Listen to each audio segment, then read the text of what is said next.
You stopped chasing. Not because you read some strategy. Not because someone told you to play games. You just got tired.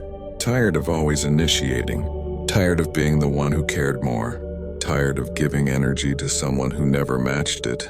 So you stepped back. You stopped double texting. Stopped asking when she's free. Stopped rearranging your life around someone who barely made space for you. And then something strange happened. She noticed. The woman who took hours to reply suddenly texts first. The woman who was always busy suddenly has time. The woman who felt distant suddenly wants to know where you went. And you're sitting there thinking, what changed? Why now? Why does she only show up when I stop showing up? This isn't manipulation. This isn't games. This is psychology. And once you understand what's actually happening, you'll never chase the same way again. Subscribe to Voices of the Forgotten, where human behavior is explained, where patterns, emotions, and hidden motives finally come to light. Let's get into it. Before we go deeper, drop your city in the comments. Dallas, Montreal, Birmingham. Men, have you experienced this shift? Women, have you ever felt this pull when he stepped back? Tell me. Let me explain what was happening before. When you were chasing constantly, you were communicating something, not with words, with behavior. You were saying, I need you more than you need me. You were saying, my time is less valuable than yours. You were saying, I'll wait, no matter how long. And psychology shows that humans often devalue what comes too easily, not because she's cruel, but because the brain is wired to assign value based on scarcity. Behavioral economics calls this the scarcity principle. The harder something is to obtain, the more valuable it seems. The easier it is to access, the less attention we pay. When you're always available, you become background noise. Reliable, predictable, safe, but not urgent. Not something she's afraid to lose. Now let me tell you what happens when you stop. The pattern breaks. Her brain notices the absence before her heart does. Where's his text? Why hasn't he called? Is he okay? Is he gone? Psychology calls this the disruption of pattern. When something consistent suddenly stops, the brain goes on alert. It scans for the missing piece.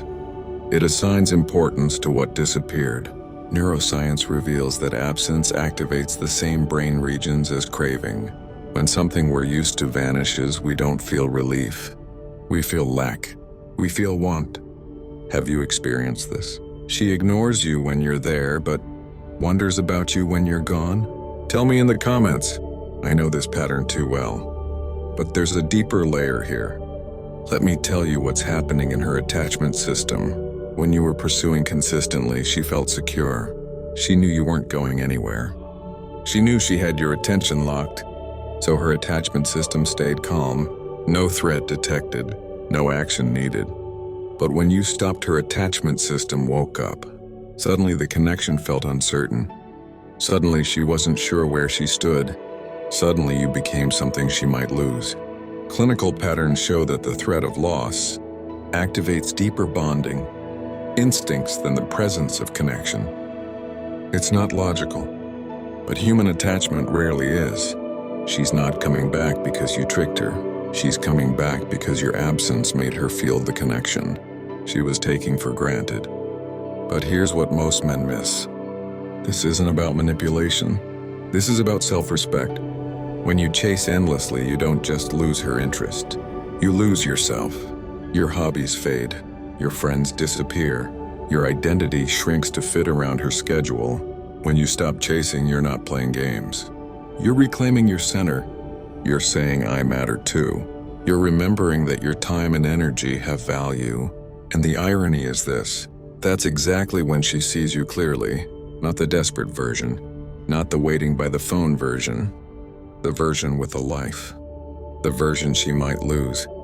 The version worth choosing. Let me show you her side of this. Because she's not the villain. When you were always there, she never had to decide. She never had to ask herself, do I actually want this? She never had to feel the weight of your absence. Psychology. shows that humans often don't evaluate what they have until it's threatened. Not because we're ungrateful, but because presence feels permanent, and the brain conserves energy by ignoring what seems stable. When you stopped, she finally had to sit in the silence. She had to feel what it's like without your attention. She had to ask herself, did I want him all along and just never realized it? This isn't her being manipulative either. This is her waking up to something she couldn't see when it was right in front of her. So where does this leave you? She's reaching out. She's finally showing interest. Now what? Here's what most advice won't tell you. Don't use this as a weapon. Don't punish her for needing space to realize what she wanted. Don't play games forever to keep her anxious. If you want her back, respond from your center. Not from the hungry place that was chasing.